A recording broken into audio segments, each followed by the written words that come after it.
It's the Opperman Report. Join digital forensic investigator and PI Ed Opperman for an in-depth discussion of conspiracy theories, strategy of New World Order resistance, high-profile court cases in the news, and interviews with expert guests and authors on these topics and more. It's the Opperman Report. And now, here is investigator Ed Opperman.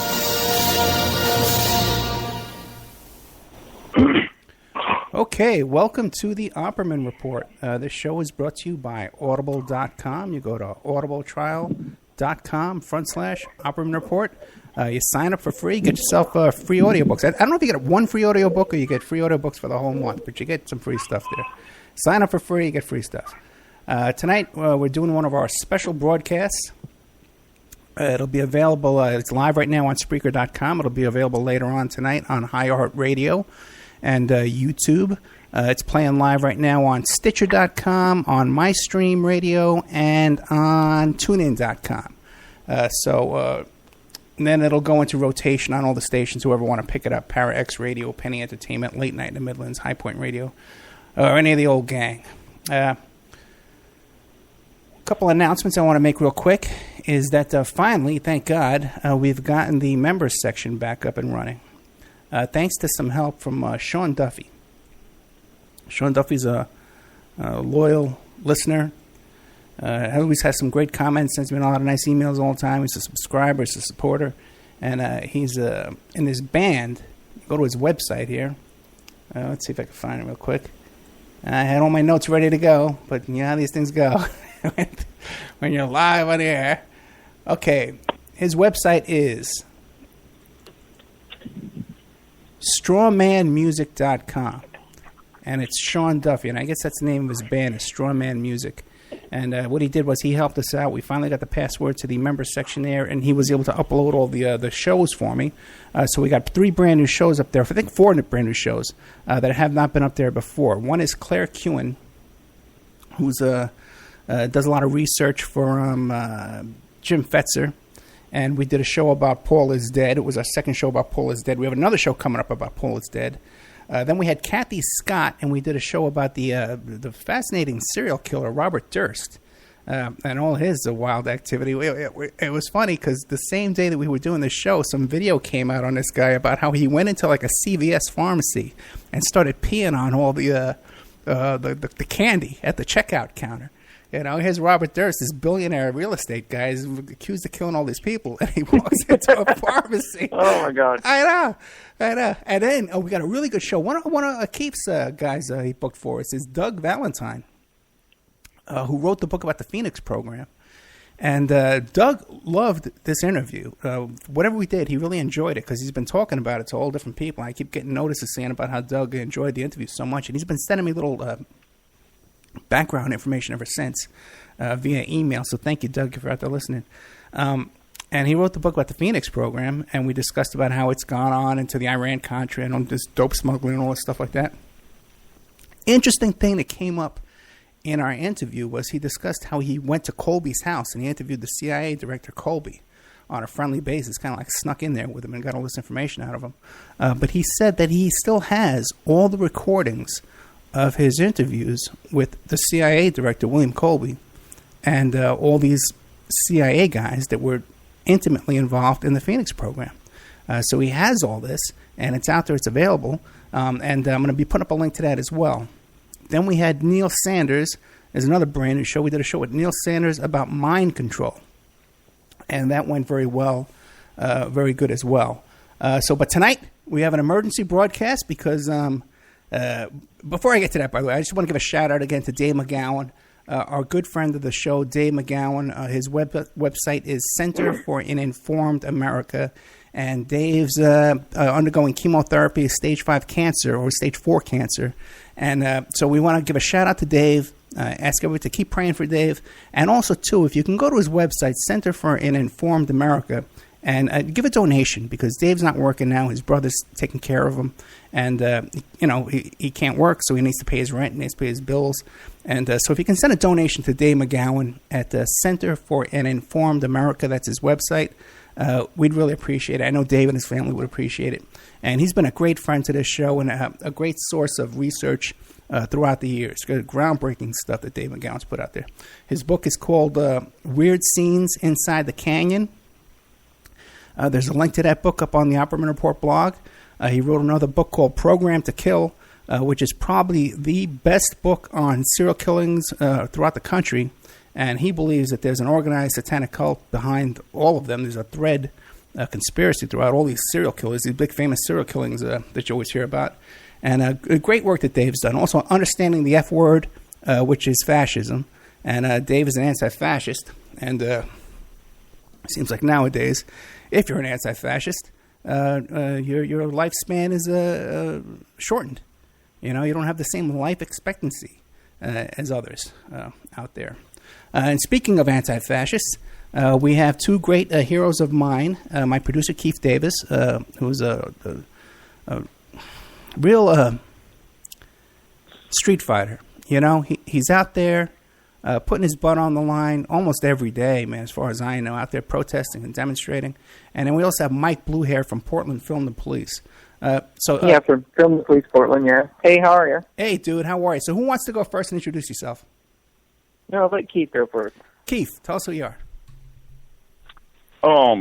My name's Kif Davis. I've been an activist for a long time, ever since I was kind of like a little kid. I kind of got started through having hippie parents and getting a kind of learning curve, and also, you know, I discovered punk rock when I was about 9 years old in 1979, so I kind of had hippie parents and grew up in the punk rock atmosphere. I saw a lot of crazy police brutality and just a lot of stuff, and was exposed to politics and underground culture and resistance and different things from an early age. And, you know, like when I was 11 years old, I saw a LAPD guy during a riot during a Dead Kennedys show with a bunch of other bands in Long Beach at the Longshoremen's Memorial Hall, like, do a full swing, like, you know, baseball bat, major league swing with his baton on a kid that was probably about, 12, 13, and just take him to his knees, and they were just beating people's heads in. And I've just seen there's a lot of punk rock riots in the 80s, other things. I was part of the marijuana legalization movement a lot in the 90s and late 80s and, and 2000s and other stuff. I've just kind of done all kinds of different stuff. I've published 3 different magazines, the Mile High Hemp Report, which was published out of Boulder, Colorado, and short-lived, but I did that in, I think it was 1996 in Colorado, and I published another magazine, Ship of Fools, and I also did another magazine called Riotous Assembly, and I've just kind of been involved in political stuff ever since I was a young kid. And how old are you now? I'm 44, and I'll be 45 at the end of the month. Okay, you're still a young kid. Okay. How about you, Mike? What's your story? Mike Bluehair, did we lose Well, let's see. Oh. Yeah, I'm here. Let's see. My first word as a child, according to my mother, was the word why. I've always been very inquisitive. I've always demanded not really accountability, but explanation for things. The first conversations I can ever remember having are either about politics or religion as a child. Up until I'd say about 2006 or 2007, I was just trying to lead my life and be left alone. I knew the world was going to hell in a handbasket, but I felt kind of disheartened and like, what could I do about it? It wasn't until about I'd say about halfway through 2006 that I stumbled across the 9/11 Truth Movement, and I saw Loose Change and then a few other documentaries, and I started doing my own reading, and then I started researching false flag terror events and things of that sort, and I started to realize that not only was 9/11 an inside job, but false flag events are not the exception throughout history; they're the rule. So I mean, you can look at our society going all the way, our Western society going all the way back to ancient Rome, and some of the first municipal firefighting organizations were extortionists. They would burn down someone's house, and then they'd come by a few days later and go, well, you can help pay into this collective fund, or maybe we won't show up the next time we burn down a house. I mean, excuse us. The next time there's a danger that we need to protect. So, anywho, about 2007, I started doing lots of YouTube videos. Basically, I felt like I had to do something to express these ideas that I had, and I kind of realized that was kind of a pivotal point in American history. I mean, you had the Straussian neocons taking over, fascistically taking over and getting lots of power with our government through the military-industrial complex. PNAC, all those guys, Wolfowitz, Dick Cheney, Rumsfeld, all those guys are kind of, running the country through Bush. And basically, from 9/11 until now, our government has been operating from a climate of fear. And all of its decisions are based in fear. And our society is going rapidly downhill. So I started, producing more and more video. And I just did a lot of conspiracy-type stuff, or a lot of stuff about brainwashing, and tried to talk to people about how they're being conditioned up until the point of 2011. When 2011 came along, Occupy happened.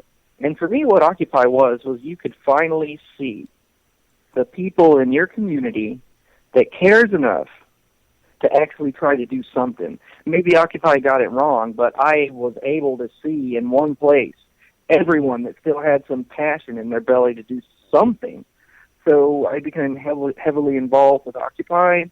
I threw myself into Occupy Portland's media coalition. I was working with a group of about, I'd say, 11 people. We were all producing media for the various protests through Occupy. I went all over the country doing Occupy-related type media. I went to the National Occupy gathering in Philadelphia. I went to the Occupy Congress in D.C. I went to the NATO Summit protest in Chicago and in Illinois in 2012. So I went all over the place creating alternative media. Then 2012 rolls along, late 2012. I co-founded an organization called Film the Police Portland. It's another derivation of the Cop Watch or Cop Block, or basically it's a group that films and monitors the police to keep them accountable. And at this point, where we arrive today, I am co-founder of one of the most active cop-watching organizations in North America. I'm not claiming that I'm doing the best work, or that I'm, above anyone else. And what I mean by more active is I bang out the videos. I mean, sometimes 6 or 7 a week sometimes. I uploaded close to 900 cop-watching videos, complete police encounters over the 2 years that I've been doing this. I'm just a really passionate person. When I do something, I throw myself into it completely. There is no do or do not with me. If I say I'm going to do something and I don't do it, the only reason why is because my arm has been torn off, or I got hit by a bus. So I guess it's a pretty good description of what I'm like. And if people out there on the interweb wants to see what I do, they can go to Mike Bluehair on YouTube and sift through my hundreds and hundreds of videos and decide for themselves what they think about what I'm doing. Hey, by the way, you brought us that guy Revies. Oh yeah. Yeah, what's going on with his case? Oh, Derek? Derek. Yeah, he's still slowly, Derek Revies. I have one sister organization. He founded, Film the Police, Minneapolis. And he had a situation where when he first started going out filming, actually, police illegally detained him and shoved him to the ground and had a canine menace him, because he wouldn't walk down the sidewalk far enough, although the police had already established a defined yellow tape for people to stand behind. but they still thought that he didn't walk away fast enough after being barked orders at. But Derek's case is slowly winding through the system, and I'm hopeful. His lawyer seems to be hopeful that he's going to get some justice out of it, but it's still slowly winding its way through the court. Okay, so he's still in court. Oh, yeah, that was actually the first time he ever went out to film the police. They jumped on him there and yes, did a number on him. Okay, yeah. So now what's been going on, guys? I take my eyes off you guys for a couple of minutes. Next thing I know, there's a whole... what happened in the past couple of days? Well, it's been wild. How about you let me describe what happened up until that point, and then you describe the day. Okay. The main event. How about you do the main event? And Oh, yeah. There's been a lot of stuff, so we can both say different stuff, from the crime scene taping over the homeless and Sure. Let me do the prefacing, and then you go through the event. How about that? Because it happened to you. I was just observing. So Fleet Week just ended here in Portland, Oregon, and the Rose Parade and the Starlight Parade, and it's when Portland's Oregon citizens finally get to enjoy their summer because it rains half the year here. So the mayor has established a special task force to systematically harass the homeless. And it's been going on for about a week and a half now, Mr. Opperman. And what I mean by harass them, they've been busting their camps. They've been waking everyone up at 6 in the morning. They've been using slave labor through community service, being oversaw by Multnomah County sheriffs to systematically drive around and look for homeless people's belongings and throw them in the garbage. Yeah. I mean, we documented a disabled person's walker. They actually stole a walker from a homeless disabled person and threw it in their cart to take it away. 2 people without homes in our city has died, and we believe because of these sweeps. It's just really horrible. There was a broad coalition of activists from different kind of groups. I mean, we had, Gresham Cop Block. We had Anarchist Black Cross. We had Film the Police Portland. We had Multnomah County Cop Block. We had FilmThePolice911.com. A bunch of us activists were going out to document what the mayor and his special task force, the police, were doing to the homeless, just so that they could smile and wave and be happy and pretend like the city is perfect, pristine, and beautiful during the Rose Parade. So the Rose Parade happened, and a bunch of us activists decided to take a banner to the parade because they close off the street and they let the families and everyone run in the middle of the parade route until the official beginning of the parade. So we took a banner all the way down the length of the Rose Parade here in Portland, and that was about, I don't know, maybe a 3.5 mile walk. It was kind of, a dogged kind of thing. And we waited for the mayor and the other mayors and the governor at the end of the march. And Keith and I decided to do an ambush interview of our mayor and ask him about the people that have died and express our dissatisfaction with our customer service experience, because government's supposed to serve us. It's not supposed to beat us. It's not supposed to starve to death people, or not starve to death, but kill people with their totalitarian policies, and we're supposed to just sit there like good little Orwellian, trolls and like it. So Keith and I decided to ambush interview the mayor as he was walking out at the end of the Rose Parade, and Keith can take it over from there. Right on. We also I actually ambushed Kate Brown and the former governor of Oregon, Barbara Reynolds. Barbara Reynolds actually flips me off during the parade when there's a lot of kids around at the tail end of the parade.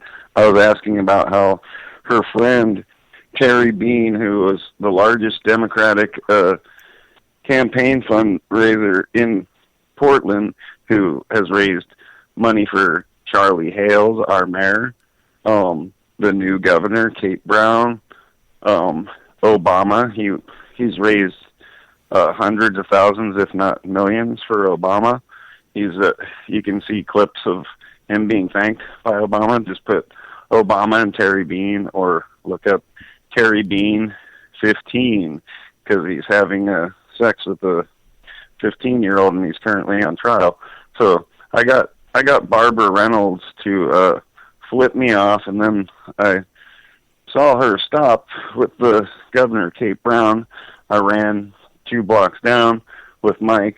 Barbara Reynolds actually called me a-hole, and her. Let me ask you a question. Now, do these guys, do they recognize when they see? And this was all on film. And then she denied calling me an a-hole 2 minutes later, even though it's all on film. So we'll be posting a lot of videos. But after that, we saw Charlie Hales, the mayor of Portland.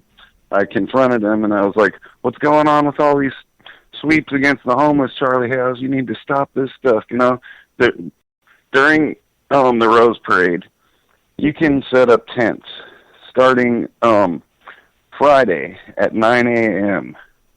all along the busiest streets in Portland. Anyone can do it. And the same day that was happening, the police were taping off a whole section of downtown under the bridge and kind of by this one museum tucked away. But they blocked off us from entering in any police accountability. We do street outreach with the homeless and lots of other stuff, and cop watch, and pass out Know Your Rights pamphlets. And when camps are being evicted by the homeless, they can call us up, and we'll try and make it down and document and film and keep the cops on their toes and as legal and accountable as possible. I run Multnomah County Cop Watch, and I work with Film the Police Portland with Mike and a bunch of other local groups, Oregon Cop Block, Gresham Cop Block, Film the Police 911. So we're kind of just a coalition of cop watchers, and we all work together collaboratively, and members of Portland Anarchist Black Cross help film, and we've actually been inspiring a lot of homeless people to start doing cop watch too and get involved in activism. So we're doing a lot of other stuff as far as street outreach, and like during these homeless raids, this one pregnant homeless girl, she's in her early 20s, she got tackled by the police, thrown to the ground. It was a case of mistaken identity. They thought it was someone else with a warrant, apparently. But, you know, this same girl, she actually had her tent set on fire. Oh, really? By a former ex-boyfriend. And, you know, we helped her out with getting into some social service stuff. We're trying to help her with housing, and we told her about money she can access through the state for domestic violence funds. And so we do a lot of stuff, and other than just cop watching, and we're going to do like Know Your Rights training sessions amongst the homeless. Keith, all the stuff you do is without any compensation whatsoever, right? Neither one of you guys are getting paid by any kind of state agency. There's no really funding or no organization or anything. This is just you guys doing this full volunteer. Yeah, we do. I'm actually probably going to be having to hit up the food pantry this month, even though it's the month of my birthday, because I spent so much money in the last couple of weeks, even going as far as paying for my one friend bus fare to come down and be an extra camera, you know. I'm not getting paid anything either. I mean, it's a labor of love, apparently. You know, I'm not a 501c3 or any of that stuff, you know. Now I got one more question for you guys. We're almost getting close to a break, but another question is, now when you describe the ambush, right? How you gonna ambush these people? Yeah. I love it. Oh, we just do it all We Are Change style, and just go up and ask hard questions. And but my question is, when these politicians see you, do they recognize you and say, "Oh my God, here's comes"? Oh yeah, oh yeah. The mayor's governor. Entourage. Yeah, the mayor's the governor didn't recognize me. That was our first meeting, but the whole mayor. But the mayor, our mayor they're well Portland, aware of it.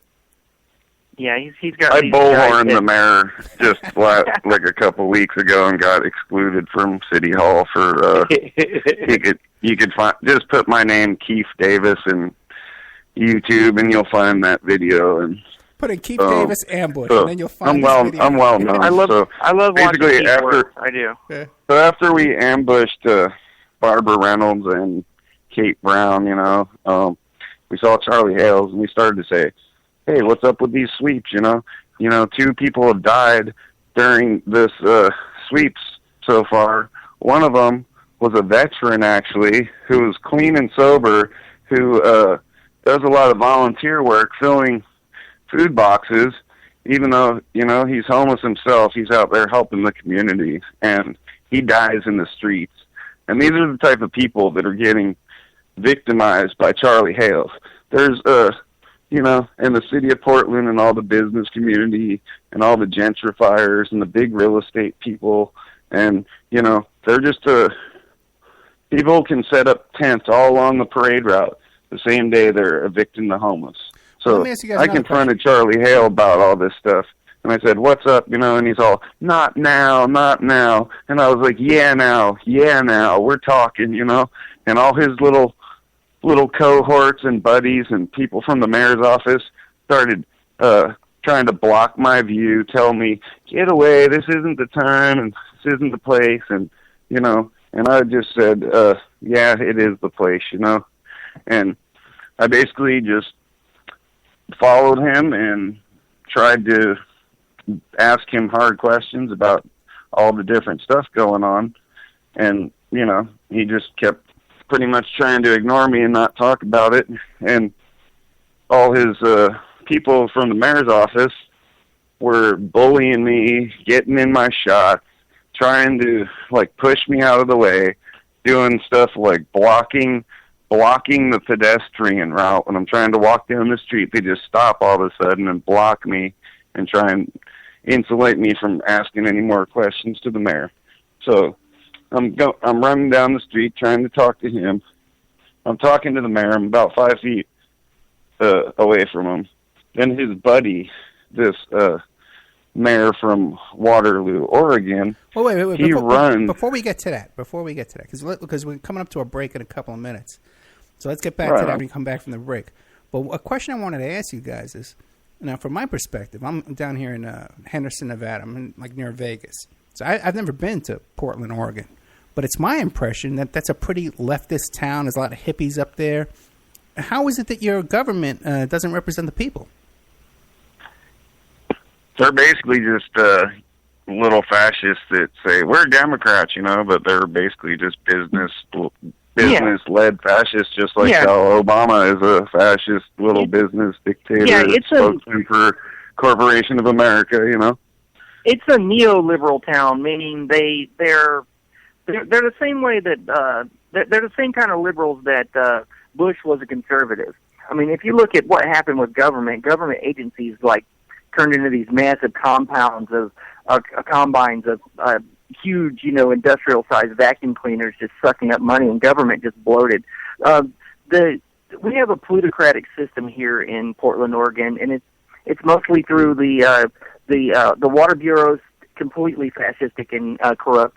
Our city planning organization uses green rhetoric or greenwashing, taking legitimate concerns for the environment to manipulate our population into acquiescing to them gentrifying and building large-scale condos everywhere, which is pushing out everybody that can't afford to live here anymore out. But they do it with a Portland brand. The Portland brand is this ideal city. It's supposed to be walkable, and everybody can ride their bike if they want. You can have organic restaurants where you can go in and know what your chicken's brothers, cousins, aunts, uncles, nieces' maiden name was before you eat the chicken. But it's still all about this kind of covert plutocracy.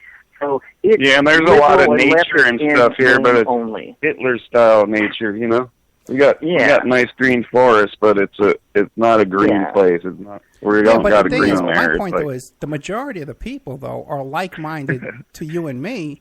Why can't you guys get organized? a lot of people are just lazy and they don't want to put up any money, and money. they just like getting on Facebook and saying stuff. Yeah, it comes down to apathy, really.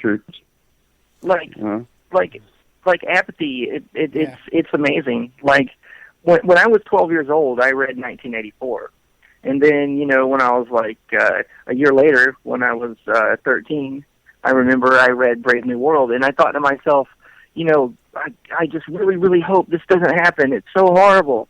And now there's stuff that's going on that makes both those books roll into one pale in comparison. Yeah, the group think, the double think, the trolls being obsessed with gambling and sex and entertainment. I mean, that's you turn on your TV and that's what you're going to see. We have morphed as a society into a hybridization between Brave New World and 1984, and it's frightening. A lot of it has to do with people really feel as if though they're an island unto themselves, and the ones that want to help feel isolated. So I would say it comes down to apathy, and we have a feeling of hopelessness in this country. And Keith hit the nail dead on the head also. Social media. Facebook is not activism. Yeah. Twitter is not activism. Even what I'm doing, if I wasn't actually in the street filming and bringing something into the real world, into the realm of having people watch it, it wouldn't be real. So people need to step back away from the computer a little bit, and whatever the heck it is that they're passionate about, I mean, we have to start doing more than just watching and saying, "Oh, I'm open-minded because I listen to this radio show," or I'm open-minded and I'm this warrior for truth because I bought into X, Y, or Z conspiracy theories. If you're not doing it on a daily basis, you're probably not making a contribution to better mankind. Or if you're just sitting at home, send money to activists and organizations and people that are doing work that you support. Not these big organizations. I guess, Send them to the people like Film the Police Portland, or there's local cop block organizations all around most people's cities. So okay, people let's take a commercial break. Need to support real organizations and real activists and people like Ed Opperman and the Opperman Report. And people that don't make real money or anything, because, or throw some money and buy something, donate to some cause that actually does something that produces results, That's what I say. Let's take a commercial break right now.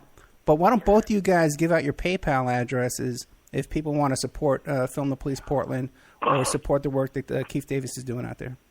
Yeah, sure. Really quickly, if you just go to my YouTube channel, which is Mike Bluehair, there is a button that says support there.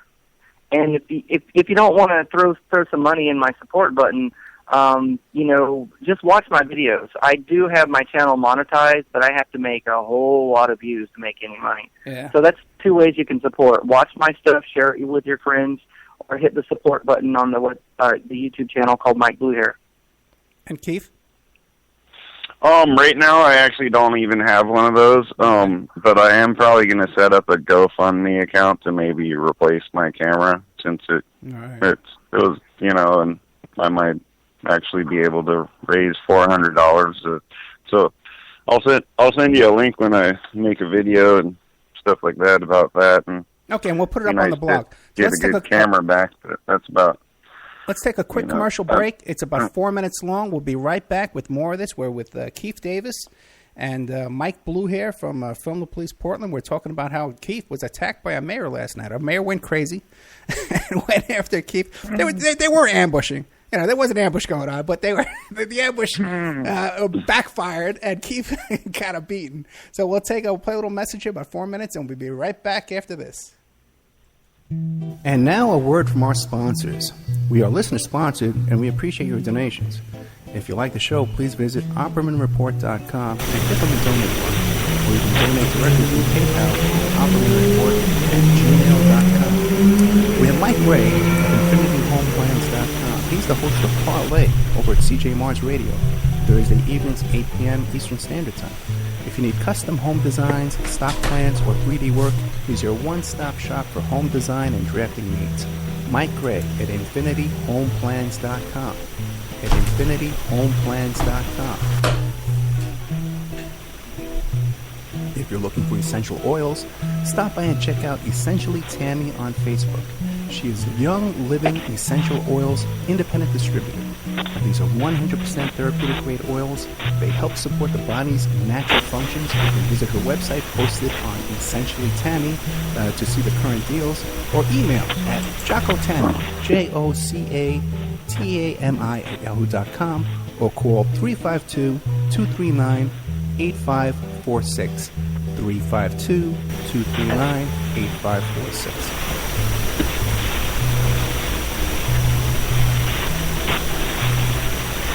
Hey, if you need a private investigator, go to my website, emailrevealer.com. We offer asset searches, locates, skip tracing, adoption investigations, online infidelity investigations. We can recover deleted text messages from a cell phone or trace an email to online dating websites to catch people cheating. That's emailrevealer.com, or you can call 800-572-9762. 800-572-9762 for emailrevealer.com, my PI website. Pacific West Bamboo. It's your premier source for construction and craft-grade bamboo poles. They're announcing their latest project with EcoHead Event Sanitation, making bamboo composting bathrooms and porta potties. Their first display will be at the Lucidity Festival in Santa Ynez, California, April 11th to the 13th. Come by and say hi and see what you can build with bamboo. Contact them for any kind of event planning, display building. If you need construction grade or craft grade bamboo products, call Amanda at 503-839-8126, 503-839-8126, or visit PacificWestBamboo.com, their brand new website. We're also sponsored by the New World Mexican Women. This is a rural Mexican craft women's cooperative. They're traditional makers of fine handcrafted, authentic jewelry. They use beautiful stone mosaics and Pacific blue Abilene inlay. They have a wonderful book of love letters written to the men in the United States, begging them to return to their families in Mexico. But they've written a new book, and it's about a young girl that falls in love with a rodeo bull rider and runs off with him without telling her family. It's a beautiful love story called Azucena Part 1, Azucena to the Rodeo.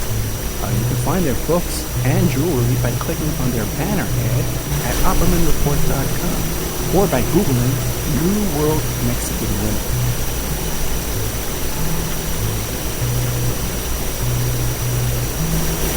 You can also promote your business or website right here and have your ad played all over the world 7 days a week by email OppermanReport@gmail.com or calling 800-572-9762.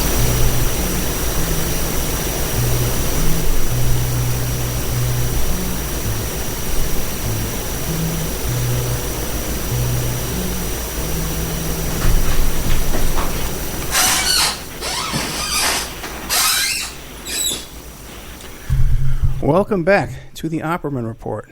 I'm your host, Private Investigator Ed Opperman. Don't forget this show is brought to you by Audible.com. Go to audibletrial.com/Opperman Report. Get yourself a free audiobook. You guys still there? Yep. Okay. Now we left off. You got me. Okay. So we had left off. One thing is you guys. Another thing is share the videos, share the YouTube videos, because that's what helps build and people subscribe to the YouTube videos. Yes, please. Yeah, that's what helps to bring in, and my channel too, the Opperman Report channel too. That's how we're living here too, is off the YouTube stuff. Another thing too is I think that could help out here is if we could get these guys some press credentials. Opperman Report is on iHeartRadio, and we're also on AM/FM. But iHeartRadio is a Clear Channel Communications radio network. And so we can get real, genuine press credentials. I would just have to have it printed up and laminated and all that stuff. So if somebody wants to send in $20, we can try and get that out to these guys. That they could wear something around their neck, maybe not get beat up so quickly. So now what happened is that a mayor attacked you, Keith. Go ahead. All right. I actually have a video clip. I I could play it even to show you a little segment of where I'm actually speaking to the mayor. I think it would probably shoot. Yeah, let's try it. On audio pretty good. Let's try it. It just has me doing an ambush interview, and it shows like the type of questions I'm asking, and then I could get to the end of the video where the guy comes up and he says he runs from 20 feet away, runs right in front of the mayor, grabs my camera in front of the mayor and his security guard and just snaps it.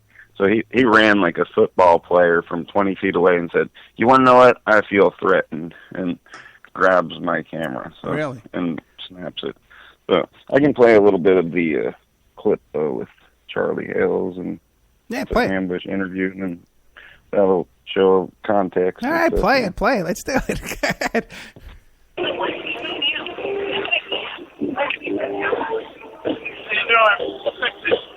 What's up with this stuff? I'm serious, man. Why are you guys sweeping the homeless people? Why are you spending so much resources? Why are you spending so much resources for your cultural cleansing? You know we have your home address? We're going to have a homeless encampment outside of your house, buddy. Okay, we do have your address. That's planned for the near future. You want to let people set up camps for the parade route? I got it. But you don't let homeless people even set up in the point. Don't even block me. What's up? You let people set up tents? You let people set up tents on the busiest streets in Portland, and then you go do something about it. Hold on 1 second. I just had a little technical. Yeah, that's okay. But that's kind of like the context of it actually started playing your show. Yeah, that's interesting that they're all upset with you because they're asking these questions and they're trying to shout you down. Yeah, it's so they basically, you could hear in the thing I'm saying, "Don't block me, stop blocking my shots," and stuff like that. So they're basically just totally trying to bully me and block all my shots and totally stop me from filming them or asking any critical questions. And then basically that goes on for another couple minutes, and then I'm still asking questions to the mayor, and by this point we've gotten a few blocks down, and I'm still telling the mayor stuff, but I'll play a little bit of that too, and let me get that up. Okay. Make your point. No, I haven't. My point will be heard when Charlie Hales isn't doing any of this stuff anymore, and you guys aren't blocking it when you're, so, sorry. Actually, I might not want to play a little bit because it might have some curse words, actually. Okay, yeah, then we better not, because if it does, then we have to put it in adult content. It won't get as many views. Right. There was quite a bit of excellent. But there will be a YouTube video, and me and Mike both have plenty of footage, and we're still editing. It's just a long process, but a lot of stuff will be coming out this next week. Finish describing what happened to you exactly, Keith. Like, there's more. Well, basically, all that happened. I did the little ambush interview, and then the mayor's friend, the mayor of Waterloo, Oregon, came up and just attacked me and said, "I feel threatened," ran from 2 blocks away, did a little jet stream move right in front of the mayor, and grabbed my camera and just snapped it right in front of the mayor's personal G4S security guard that works at City Hall. And so there was multiple members of the mayor's office, and then they just kind of tried to act like, whatever, your camera got broken, so what, me and Mike were following the guy, and and the whole mayor's entourage, which he was a part of. And then they were trying to say, don't, just leave. And we're like, no, this guy broke a $400 camera. Are you kidding me? It's not that simple, Well, wait a second. If he pushed and shoved me, it'd be a different thing. But when you break my personal property and some of my most valuable tools of video activism, I definitely want to file a report. And, I've had plenty of drunken people and different people try and grab my camera, and they haven't been successful at breaking one. But this guy kind of just ran like a football player, had his mindset on snapping it, and he pulled it off I won't call him a ninja because he wasn't that skilled, but I just didn't expect it from a mayor's entourage or a guy who's the mayor of Waterloo, Oregon, Okay, so this guy is the mayor of Waterloo, Oregon. What is his name? Yeah, Greg Moss. Greg Moth or Moss? Moss, M-O-S-S. Okay. And is he a Republican, a Democrat? What is this guy? I'm not sure. I've looked it up on Wikipedia, and it says that it's one of those little municipalities that's crammed between two other little cities. Okay. It only has 200 people or so. It's one of those really small kind of places. I had a third-person perspective, so I got more details because Keith can only see one direction. I mean, I'd like to describe what I saw happen. Yeah, go ahead. Shoot, you're an eyewitness. You're a witness against this criminal that's attacking people. It's a boss hog type of town, you know. Right, I can imagine. Yeah, it's definitely but how the altercation unfolded with Keith. I mean, let me give some outside perspective because he couldn't see all the stuff that was going on behind him. Okay, basically, Keith was keeping pace with the mayor down the sidewalk out of the end of the Rose Parade, and Mayor Hell's entourage and two armed security guards. The G4S security guard, which is the guy that wears the white, light-colored clothes, they're both concealed carrying handguns. And then this other really big guy in a green shirt with a ball cap on, and that guy's the former L.A. police. I believe he was a sergeant at one point, but they both carry guns, and they're within arm's reach of Keith pretty much the whole time because, I guess they're perceiving him as a possible threat or not. But every once in a while, one of the mayor's entourage, these guys in these red shirts or whatnot, and girls, would stop in front of Keith as he's trying to keep pace with the mayor, and then bump into him. Or they were chanting and shouting, trying to interrupt his shot. They're sticking their hands in front of his camera and whatnot. But so I'm trying to go back and forth, trying to cover Keith and keep him in frame and ask the mayor questions as well. I'm trying to ask the mayor some of the same questions Keith is, and at one point during all of this, the big goon with the green shirt, the former L.A. police guy, basically hockey checks me into the side of a bus. It's a parked bus, and there's a bunch of kids getting in and out of it. But you can hear a distinctive boom sound as I bounce. I was thinking about editing some kind of comic relief into the video as that happened.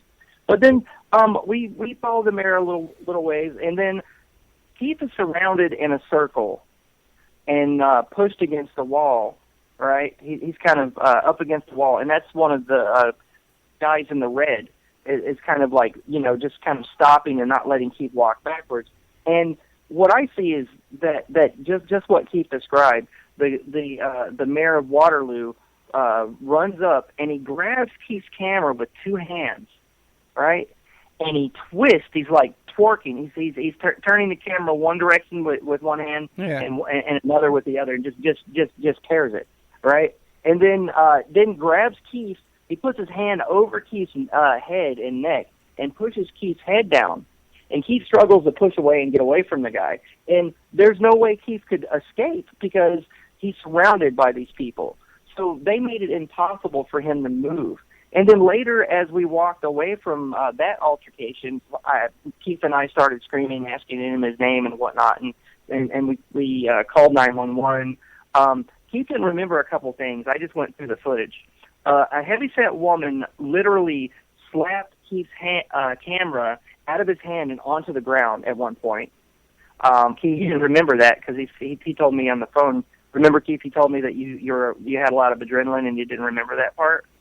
And Wait, maybe there's brain damage. I couldn't remember if I actually dropped it or if I got, because a bunch of people were grabbing me. This is all the mayor's friends, and slapped it out of your hand. I've watched her do it. The funny thing is too is the video from Mayor Charlie Hales. If anyone wants to go see it, Mayor Charlie Hales just posted on his Instagram account and also his Facebook wall. The mayor of Portland, Oregon, he posted this probably, after his friend from Waterloo, the mayor of Waterloo, Greg E. Moss, attacked me. Greg is Greg E. Maas, and okay. Greg can be seen at the tail end of the video wearing his fishing hat. It's the same hat that's in Mike's video about me getting attacked. So he was marching with the Oregon Mayors Association, and the mayor's basically just like, yay, had a great day, and post some little video. But it's funny because the clip actually stops right with the guy with the fishing hat, so it's like really good evidence. And the funny thing is too, this Oregon Mayors Association, their slogan is "Strength through Unity." Doesn't that sound familiar? Like, I think that translation is like kind of like, we unite to bully the citizenry. Yeah. And you remember 1984, as Mike was talking about, one of his favorite books and mine, and probably yours, Ed. Unity is strength. That's strength through unity. So, and the funny thing is too, is Mayor Hales recently. You could put in Google search, just do Mayor Hales will not be bullied by activists. Mayor Hales has been excluding activists who use their First Amendment right, kicking them out of City Hall, excluding them. There's a big debate. Mike was talking about the whole water corruption, Water Bureau stuff. They're trying to cover up these natural reservoirs we have here right now. And so there's a lot of just really crazy corruption going on in this town. And let me ask you a question, Keith. So basically there was a big thing about this Mount Tabor reservoir, right? And the mayor shut down half of City Hall. He wouldn't let people go to the balcony section, even though it's the most contested issue, because the last two Citizen Hall meetings, down at City Council, kind of erupted into activists yelling at him and people challenging him, and he just said, we will not be bullied. So, any resistance is bullying, so that goes in great with their strength through unity and the fact that they attacked me like a bunch of bullies, Who's the bullies, really, Keith. Citizens trying to get justice? Or since this attack, have you experienced any PTSD? Oh, I was kind of, pretty shook up, right? Flared up on my PTSD a little yesterday, but Okay, so you guys went and you tried to make a police report. How did that go? You can tell, Mike. Sure. We followed them all the way to the Goose Hollow Inn, which is a watering hole for Portland's elite. Basically, it's kind of they don't even. You don't see yuppies there. You see people there that want their, wine that's got a specific year attached to it. It's not really a middle class type place, right? And so all the mayors and the governor that were marching in the parade were, in the middle of this whole thing that happened. There were, everywhere you looked, there were people with little roses pinned to their shirts, and that meant that they marched in the parade. So we were, when all this stuff was happening, the multiple assaults, the Keith's property being destroyed, we were intermingling with quite a few armed security people. Yet no one, did anything to try to protect Keith, But, anywho, so we went and tried to make the police report. Right. We stood outside of the Goose Hollow Inn, and I got a shot of our mayor, Charlie Hills, speaking with the mayor of Waterloo out there on the porch, and I called, and it took the police about 20 or 25 minutes to get there. It was at least 20 minutes. And when Sergeant Croker, I know quite a few of the officers that work for Central Precinct.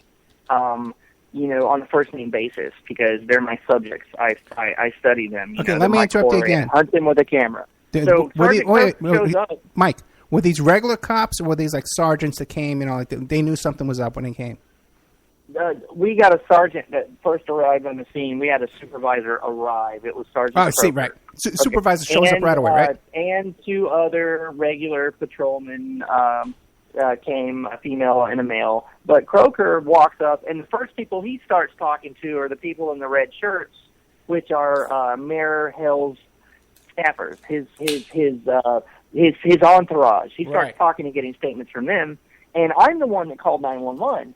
And I walked up and I'm filming this. This will be online. I'm in the process of editing a 35, maybe even a 40-minute long video detailing every grotesque insult, every nasty expletive, some of which was hurled by us. Every little bit of it is going under a microscope. But I have the whole police report taken down. But Sergeant Croker first started talking to Mayor Hill's entourage and taking statements from them, although I'm the one that took the 911 call, and I had to go and make that point to him. And then when he finally started talking to me, I said, I have video evidence of a man that's committing, and I said the crime of criminal mischief, property destruction, and harassment, and I know what those ORS codes are. I know them back and forth because I'm constantly being bombarded with those 2 potential crimes happening to me because of the nature of what I do. But he didn't even want to look at the video. He said, "Oh, well, how long is the clip?"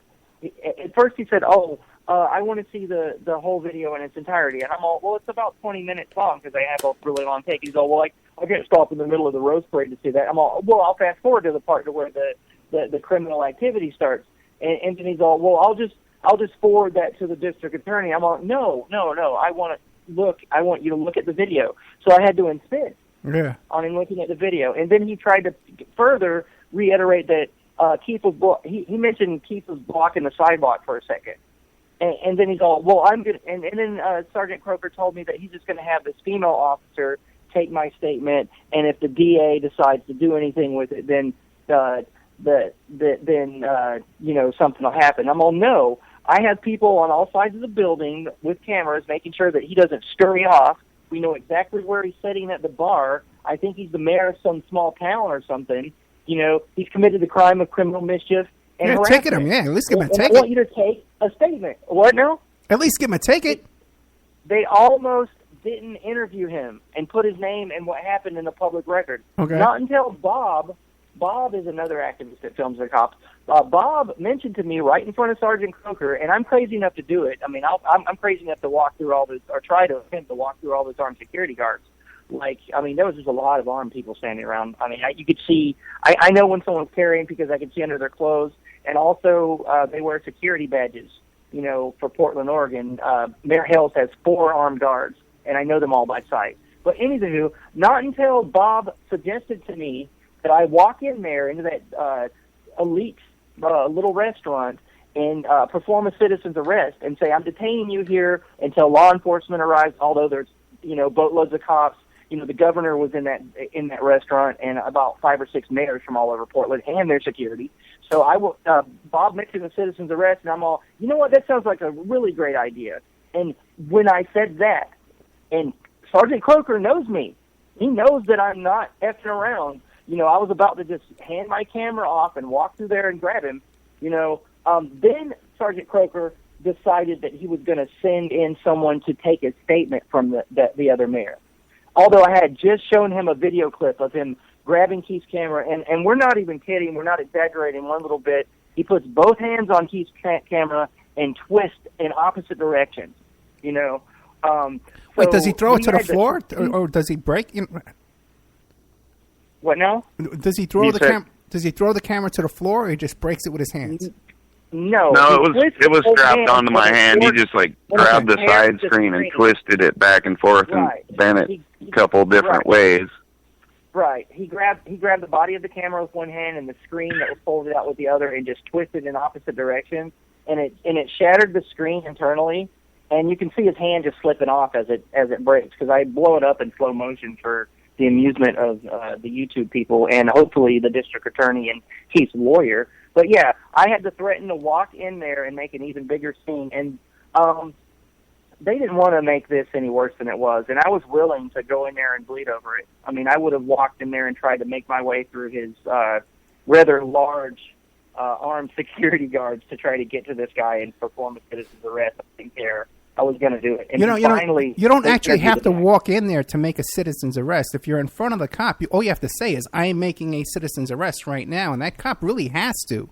I know in practicality it really doesn't work that way, but you don't have to walk in there, to walk past him and touch the guy. That. Yeah, I understand that, but what I was doing was messing with Sergeant Croker's head. He knew that I was willing to go in there and make it even worse, and I'm willing to go to jail over it. Yeah. So they didn't want to do the political stuff, but yeah, you're to make it a political show even worse than it was. You're absolutely correct. Here in Oregon. If you tell someone they're under arrest, they're under arrest. If you inform them they're under arrest and you're detaining them and you're holding them there for law enforcement, if they walk away, it's called eluding. It's like a felony, actually. But yeah, I understand that. Were these guys nervous at all? That maybe the cops are going to do something, or the fix was in from they knew it. There was nothing. The absolute absence of fear is insanity. Of course, I was afraid. No, not you guys. I'm talking about the mayor. This mayor, Maas, M-A-A-S. I think they're afraid of how bad they're going to look politically, because literally all the people that were surrounding Keith and pushing on him and trying to obstruct his view and stuff, they were all either a mayor or someone's entourage or a mayor's kid. Like the mayor of Waterloo's son, whom I just saw his picture on Facebook, he had a GoPro camera strapped to his chest, and he said, I will, quote unquote, kick your, ASS, I guess, and let's see, I'm pretty sure it was the mayor of Waterloo's wife that sat the camera at Keith's hand, but I need to go through Facebook pictures, and I need to go through my video footage and make sure, but I definitely know his son is the one that threatened to kick my butt. And we didn't mention this because I don't really care. I don't have PTSD, and conflict is something I'm comfortable with. But I was shoved twice. Somebody tried to trip me from behind. I don't know who that was. They stuck their feet between my feet. I lurched forward, and then the armed security guard bounced me off the side of a school bus, which was kind of, I'm actually used to conflict too. It's kind of therapeutic to some degree. It's kind of therapeutic, all this ambush journalism. Actually, that's one of the ways I deal with my PTSD. And it's cathartic. Let me ask you guys a question. Now, in Waterloo, Oregon, is this town big enough to have like a radio station or a newspaper or anything like that? I really doubt it. It literally says on Wikipedia it's like 200 people or something like that. It's really one of those really tiny places. Right. Okay. Yeah, I just posted an article on your web page, Ed, your personal Facebook page, and it's got an article from AMTV, and it has like a link to just a basic little article about it, and a link to Mike's video too. So there is a and you guys, you have appearances coming up. You're going to be on some radio show tomorrow morning, right? I'm going to be on KBOO tomorrow. KBOO Radio. It's a local radio show that's pretty big around here, and they've been covering a lot of this fight the sweeps action that all of us have been working on, because we've been doing a lot of embedded journalism, like waking up every morning, going down to these homeless camps as they're intensifying the raids. We already do a lot of stuff like that and go down and film homeless camps getting harassed and homeless people getting harassed.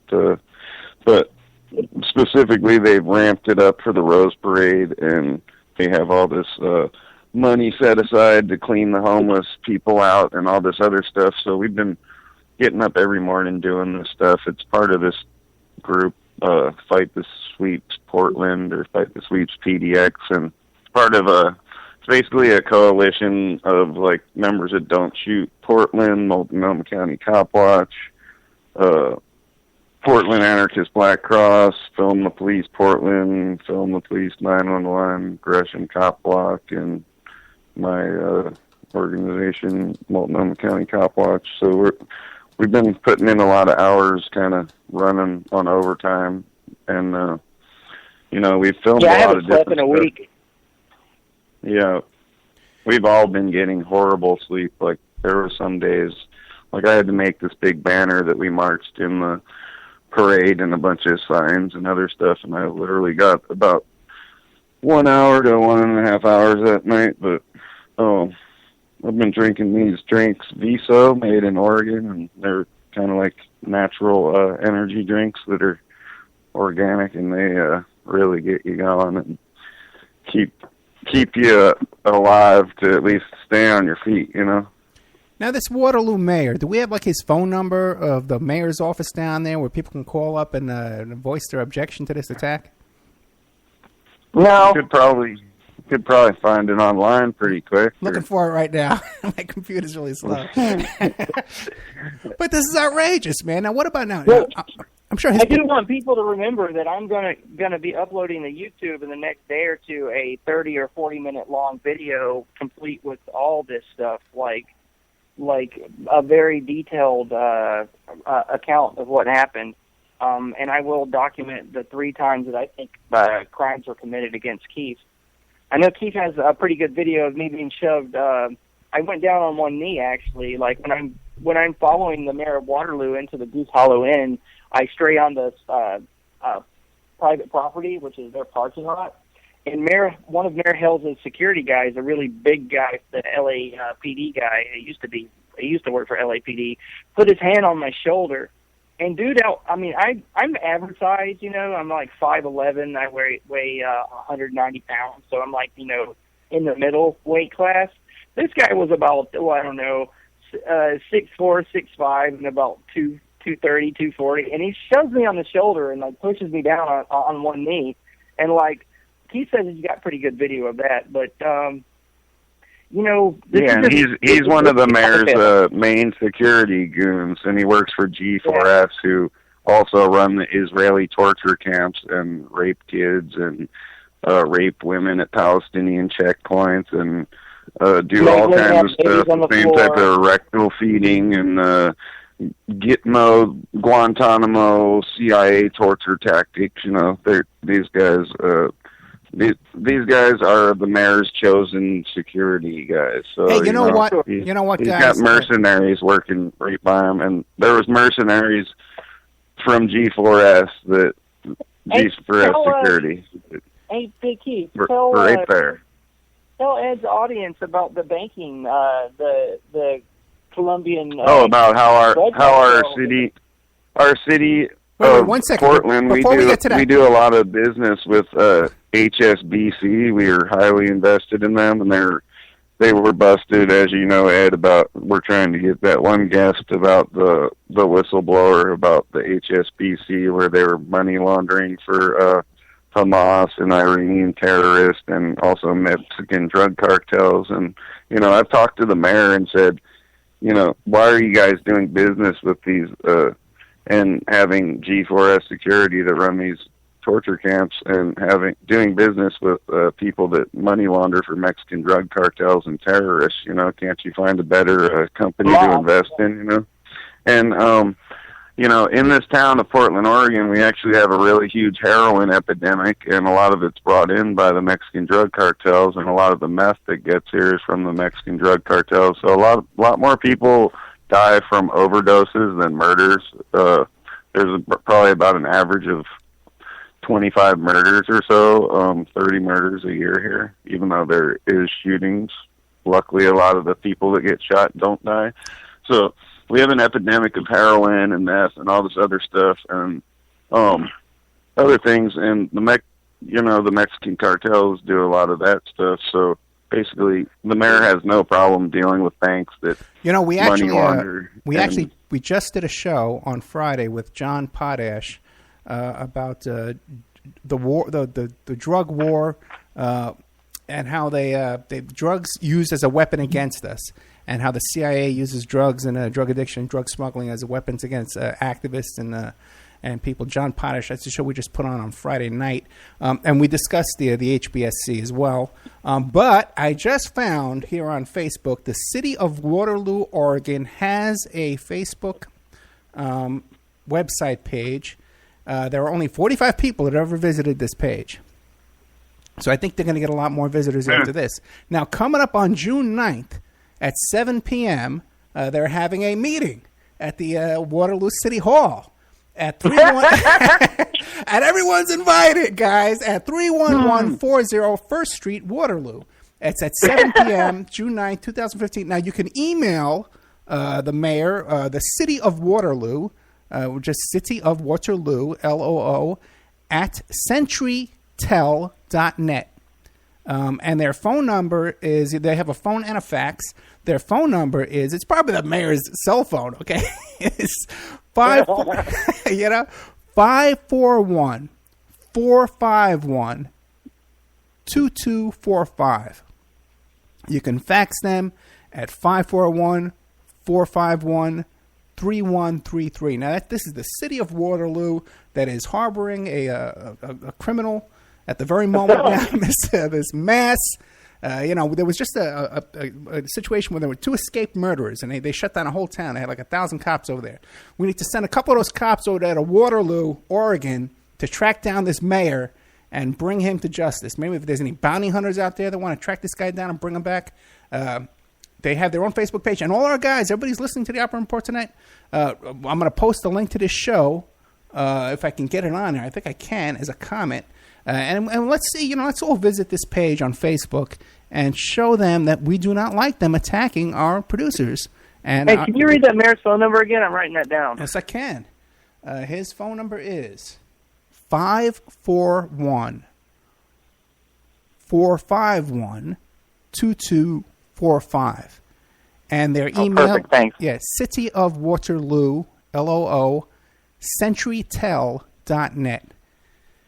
And their mailing address is in Lebanon, Oregon. So I guess they don't even have a post office there in this little town where the mayors just run wild. Who knows what's going on there right now? If he's attacking somebody right now. I actually heard he's a volunteer mayor, and he pays like $40 to $50 a week to be the mayor. So he's like one of these. He's like kind of like that cop that shot the right.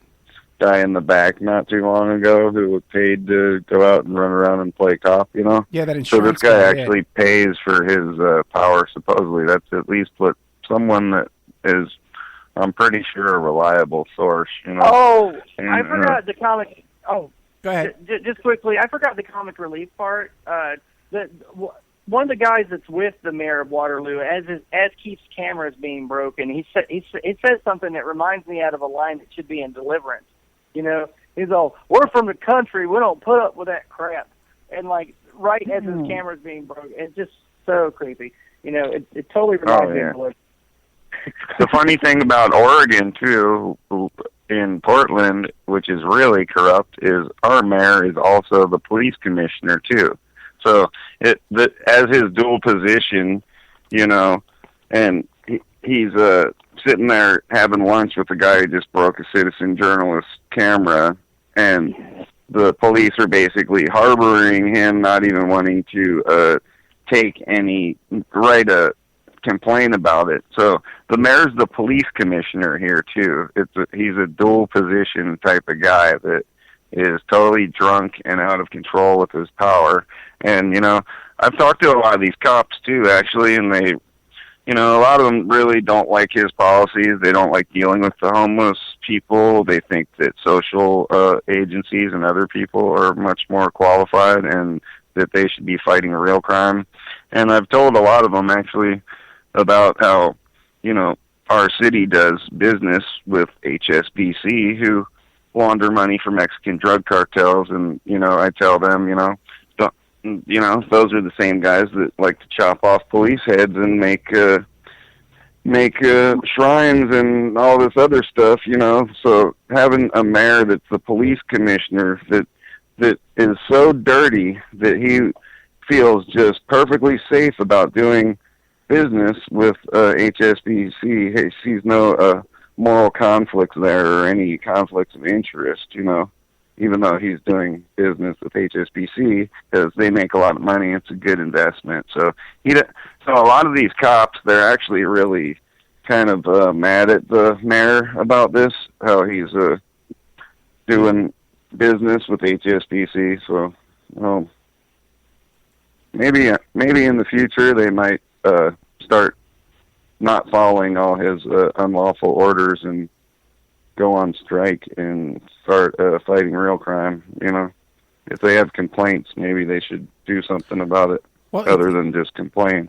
It would seem to me that this is a civil rights violation because you are First Amendment, freedom of speech. You're out there covering this as a news story, and you were attacked, and then the police, the local police, did not come to your aid. They didn't defend you. They didn't protect you, and they did not prosecute as they're supposed to. It would seem to me that this is something that should be brought up to the federal government, to the Department of Justice. Like a conspiracy against rights kind of charge? I'd have to talk to a DA and actually get them to prosecute on it. Yeah. Oh, yeah. If they don't prosecute... I think I might have a civil rights lawsuit against the Oregon Mayors Association, since they kind of all bullied up, and we have multiple mayors from multiple cities, from Portland, Oregon, all the way down to Waterloo, which is 2 hours away or something like that. So the address at Waterloo, I can give you the address right now. It's Oregon Mayors Association. We should actually get them on. Those are some people that really call about that. The Oregon Mayors Association. I'll get their phone number right now. Well, I posted the Facebook Waterloo, Oregon website to my Facebook page. I'll post it on the Opera Report page as well. And did you post the video as well that people can see? I didn't get around to that. I'll do it as soon as you get it to me. I'll get it to you. We'll put up. I posted it on. I posted it on Ed's wall already. Right. I posted the article that Alex Ansary did on AM TV, and it has a link to your radio.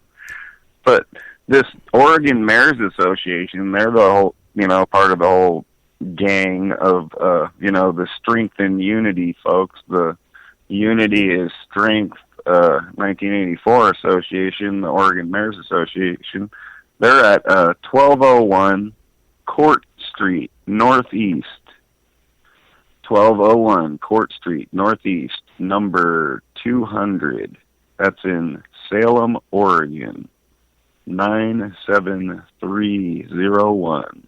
And that's their number is 503-588-6550.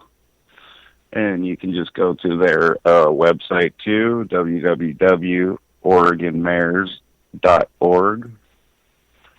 And, tell them that they're a bunch of bullies and they need to get sued for bullying journalists and thinking they can gang up with their Unity in Strength role model and bully the citizens and citizen journalists, Yeah, and interfere with the police investigations and police arrests and, and use their influence and power to allow citizens to be attacked, and then no police protection for us. Yep, I think I got a good case here. I think so too. Talk to your friend Billy. What's his name? There? Mike's gonna get a drone out of it probably. There you go. Yeah. We got that on air. As long as I get me with a good time. We do need our own air. As long as I get a decent amount of money, Mike's can get a nice little drone, or maybe even two. We'll see how big the settlement is. All right, guys. Anything else you want to leave us with? Anything coming up, or you want to talk about before we go? We're just continuing these fight the sweeps things and other stuff, and we'll be filming on the streets in Portland. Doing a lot of cop watching and other stuff, and you can see a lot of the stuff we do online. Mike Bluehair's one of the best places to go on his YouTube channel. You can find it just by putting in his name or Film the Police Portland. He's got about 900 videos, and I actually just give him a lot of videos because he's already build up a certain viewership, and I'd rather have my stuff seen by thousands instead of 100 or 200 if I post it on my own channel, you know? Yeah, Mike, when you upload a video, how long does that take you? Oh man, my internet upload speed is really slow. So a 10-minute and 20-second video would take just to upload 6 hours. That's even better. That's better than me because it takes me like 24 hours. Wow! Yeah, right but now we're set up now. We do it since I record now and broadcast through Spreaker. They process it as we're recording, and it goes up on YouTube almost immediately. Oh, yeah, but nice. Yeah, oh man, big difference because people need to know too. Those 6 hours when Mike is uploading these videos, which is a labor of love that he's doing out of service to the community, he can't use his computer for anything else. Because you can try and type, it's so slow. Your computer is useless. Yeah, it slows things down quite a bit. I Yeah. mean, I can buy and check my email and maybe do Facebook if I'm real lucky. Yeah, but you can't go on any of those dating sites or anything like that, or watch porn. No, which no, is what we all have porn, computers for. No furry stuff. Yeah. No costumes, nothing fun like that. No. So it takes all the fun out of your computer, man. All right, guys. And so, Mike, what do you want to leave us with before we go? I would like people to just, think about what you're passionate about and go outside and do it. I mean, go meet your neighbors, figure out what you want to do. Or if you're just passionate about being left alone, bless you. But, personally, I think that America is in dire need of more activists, calling all activists, Find something you're passionate about and start saying no.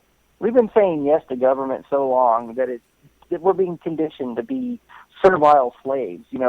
Civilization has turned us into a bunch of passive lambs, staring blankly at the shepherd sharpening his knives. I mean, it's almost time for the elite to eat mutton. And personally, I don't want to be on the menu, so I'm just basically begging humanity help.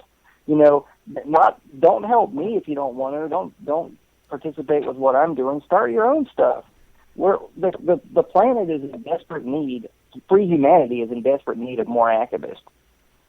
I can't agree. Yep, go out and film stuff with your camera. If you see police interacting, go find out what your local government's up to, because a lot of the times the local government is just as corrupt or more corrupt, and it's actually the only stuff you can actually fight against, too. You can't really fight against the, government corruption at the highest levels by voting for Obama or Clinton or any of these little saviors that come out of the woodwork. The cult of the presidency doesn't work. You need to seize control of your own communities, grow community gardens, do activism, get out there, keep your police accountable, start projects, do stuff you're passionate about, and, at the very least, America is sliding into the toilet right now. At the very least tonight, you can share this video. You can post it up on Craigslist. You can post it on Topics, post it on Facebook, Twitter. But there's only 45 people that have ever visited this Waterloo, Oregon Facebook page. Now we got at least. I'm almost sorry for them that they met us. Yeah, right. Because at least this week, at least 45,000 people are going to hear this. My voice right now. They're going to hear this over and over this week. And if just 10% of us went to this page and posted our objection and sent an email to this group, 1% of us did it. It's more than this town can handle. They can't sit around and answer these emails, answer these phone calls all day long. We can shut this town down, and we should. When they push at us, we got to push back at them 10 times as hard, because we're getting pushed at a lot, guys. A lot of stuff goes on behind the scenes here I don't talk about. But, a lot of stuff is going. We're getting our. Well, a small group of us pushed back really hard. We did the whole parade. We went and disrupted the mayor's lunch after the parade. We've we didn't even talk about corruption. we went up and bullhorned the mayor and had big banner 10 by 10 that said "Stop the Sweeps, Charlie Hales." We ruined his whole lunch after the parade. We have footage of all that. That's why Mike is working right now, and it's saying that he's got at least a 40-minute movie, and might turn into an hour once he gets all my footage too. He lives almost an hour away, 45 minutes or so on the other side of town. So. And Keith, you got to get around on the bus, right? Yep, and sometimes I'm fortunate enough to get rides from Mike's friend from Film the Police Portland, Bob, and he's got his own little organization, Film the Police 911. So he's about my only ride. So if there's any cop watchers or people in the area of Portland, I live in St. John's area and North Portland, and it'd be great to go out cop watching and ride around and do different citizen journalism stuff. So join the forces.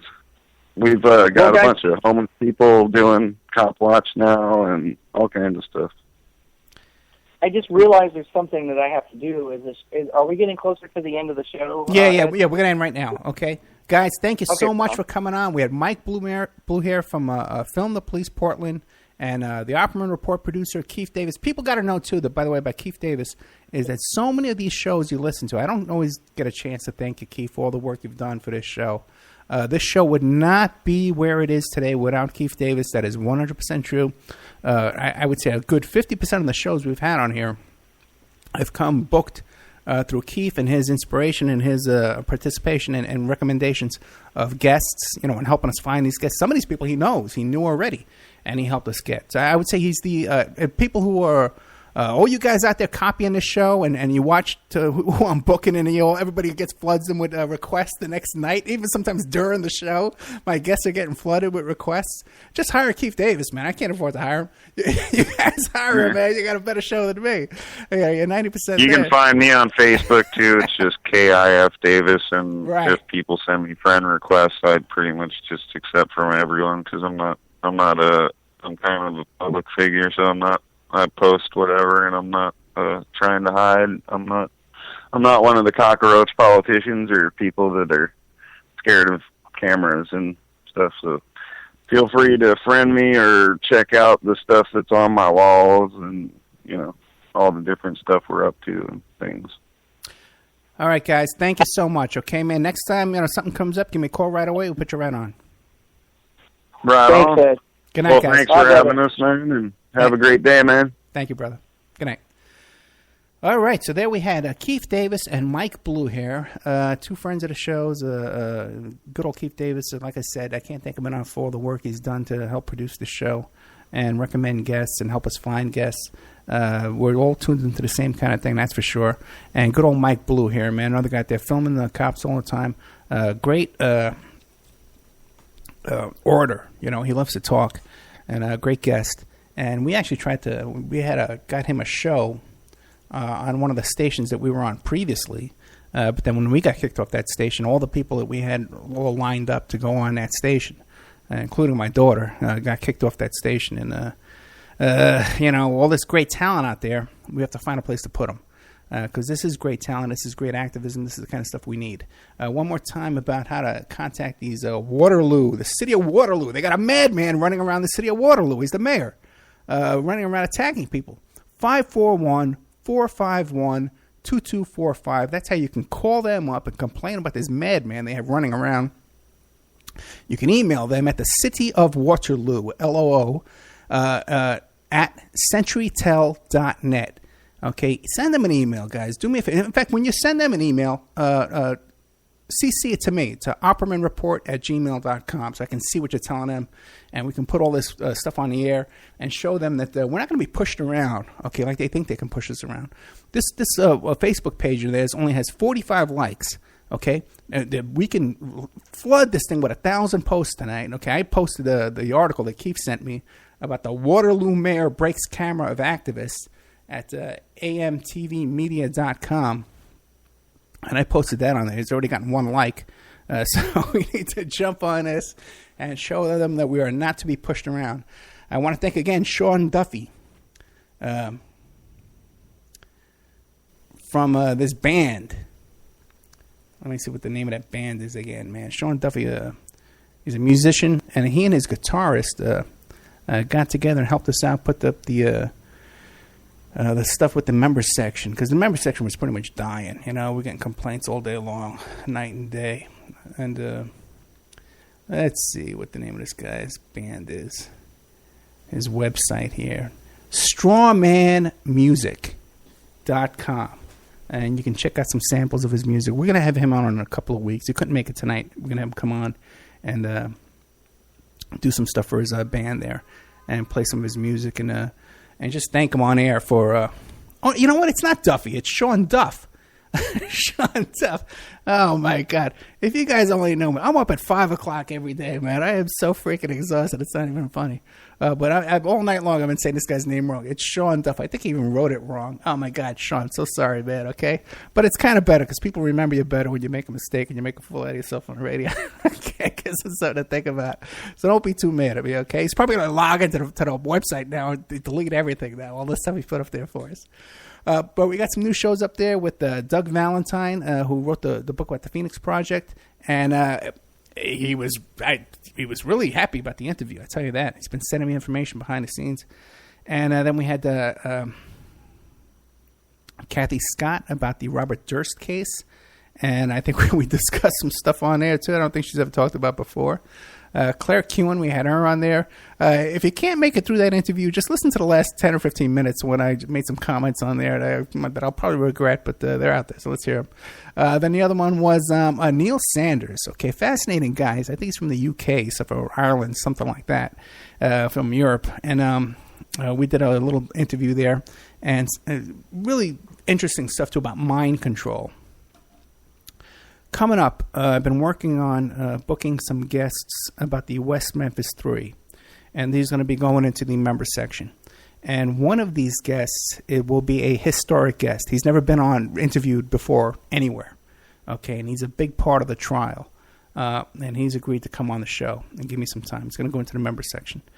We have another parent that's coming on, a different parent, that's going to give her their perspective of this case. We have another... hopefully Sean Wheeler agreed to come back. I'm having trouble getting hold of him now. And he's going to be doing a whole show again. And then we have another guest, too, who's an expert on false confessions, who's going to tell you that this whole business about Jesse Miskelly giving a false confession and being badgered and beaten into his confession is all a bunch of crap. So we got a whole bunch of shows coming up about the West Memphis 3. I've also been doing interviews with people who knew Ted Gunderson. Now, they didn't go in the member section yet because I'm trying to decide whether we should edit this all together as one show or just put them all up there first, and then I'll edit them all together later and maybe make them available on Amazon.com. But I've been interviewing people about Ted Gunderson, people who lived with him, people who worked with him, people who worked for him, people who were like him, people who hate him, pretty much everything. So next week, coming up on the Friday night show, doing a show about the People's Temple cult down there in Guyana. The big 900 deaths that took place down there. We have someone who was actually a member of the cult down there, and she's going to be telling us her story, her experience. That's Friday night coming up. Let's see what else. I'm doing a couple of interviews myself. I'm being interviewed by Chuck Ocelli. And also,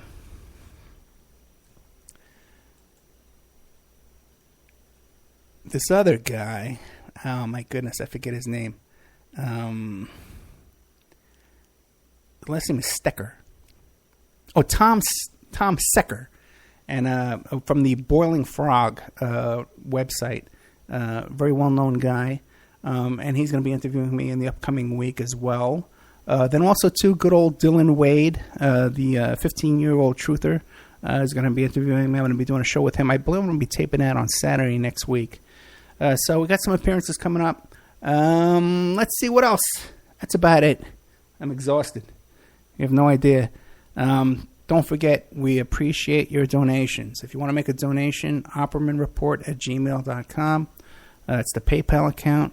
You can go to the Opperman Report blog. There's a link on there to the website. You can donate through there. Since we started up the member section, and a lot of people have subscribed to that, the donations have been zero. We have nothing. We had one donation last night. A good guy. Oh, my God, I'm forgetting his name, too. It's another cool guy. Calabrese, I think his name is. Something like that. He's a really cool guy. He's always there on Facebook. And he made a donation last night to help us out with the member section. But since we set up the member section, the donations are gone, and we get nothing now. So if you want to keep us in mind, if you're not a member, you can send a little couple of bucks here and there, great. Otherwise, too, don't forget, if you want to sponsor, if you want to be an advertiser on the show, that spot in the beginning where I say about audible.com, that's available. So you can get that that's a big block of advertising there. That's available for anybody who wants to take that spot. And I'm going to be recording some new ads shortly. Let's see, what else? Want to volunteer? Help produce? Give me a shout out at oppermanreport@gmail.com. Let's see. I can always use a date. If you're a pretty girl and you want to date me, I can always use a new girlfriend. Always looking for that. Send me some nude pictures. Let's see, what else? I don't know, guys. Listen, it's a long night. Me and Vic are going to go outside. We're going to go to the pool and hop in the jacuzzi because we're walking all over the place. Our legs are so sore, you have no idea. Vic's off for his school now, so we have vacation time. We're going to be getting a lot more work done around here. And so keep your eye out for more shows. We're going to be doing more live shows like this that we can because we're going to have more time. Once this custody stuff is finalized, I got to finish up some paperwork for her mother. We get that done, I'm going to have so much more free time, you have no idea, and much more clear head. So we can just get this little bit of cash coming in from the member section. I get the stuff settled with the custody stuff. If I had a car, if I didn't have to walk around all over the place, that would give me another couple hours a day. But I'm booking guests like crazy. I spent the whole day yesterday contacting potential guests to book shows, both for the member section and both for these extra shows we give on Saturday night and Sunday night, and also too for the Friday night show. So also too, I want to point out to people too that are complaining about there's not enough content in the member section is, if I book a guest, first of all, it has to be a good guest, it has to be worth it, and then there's preparation that's involved with interviewing that guest. I have to have some knowledge of the topic we're talking about. I can't just pull people on, and just wing it and say, oh, okay, what's going on with, you want to put some work into this. Because every show we do, whether it's in the member section or it's on the Friday night show or it's this show here tonight, they're all getting archived. They're getting archived on iHeart, on Spreaker, on YouTube. And we have to have some kind of quality to this stuff. Otherwise, someone's going to tune into a crap show on YouTube and never tune in again. So we can't lose the whole audience. So what we're doing here is we're building. And we're in a building process. You guys, you saved my life by subscribing to the member section because we almost got evicted, and we got no car. So that kept us afloat, for this time. Now we got the website, good old Christoph, man. He just disappeared on us, man. He's sick. And, but now we have someone helping us out uploading the shows. And so, we're working here.